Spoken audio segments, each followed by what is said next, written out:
Action thriller படங்கள்னாலே அது வந்து ஒரே சேம் டெம்ப்ளெட்டு தான். அதில் ஆளுங்களை நீங்கள் மாற்றி மாற்றி போட்டுக்கிட்டு நீங்கள் எடுத்துக்கிட்டே இருக்க வேண்டியது தான்.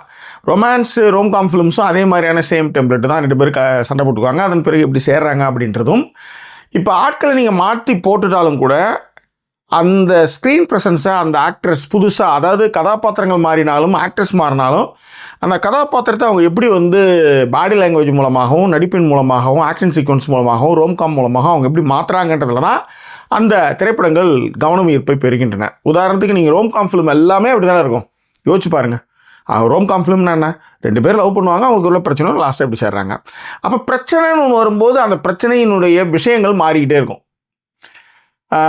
காதலில் வந்து சீட்டிங் இருக்கும், காதலில் வந்து டாமினேட்டிங் இருக்கும், காதலில் வந்து ஃபேமிலி ஃப்ரெண்ட்ஸ் வந்து உள்ளார வந்து பூந்து குழப்புவாங்க. இந்த மாதிரி ஏதாவது பிரச்சனைகள் மாறிக்கிட்டே இருக்குமோக்கோசரம். ஆனால் டெம்ப்ளேட் ஒரே மாதிரி டெம்ப்ளேட் தான். ஆக்ஷன் திரைப்படங்களுக்கும் அதே மாதிரியான ஒரு டெம்ப்ளேட் தான். ஸோ நெட்ஃப்ளிக்ஸில் இப்போ சமீபத்தில் ரிலீஸ் ஆகியிருக்கக்கூடிய திரைப்படம் ஹேவோக். இந்த திரைப்படம் வந்து ஒரு ஆக்ஷன் த்ரில்லர் ஃபிலிமாக ரிலீஸ் பண்ணியிருக்காங்க.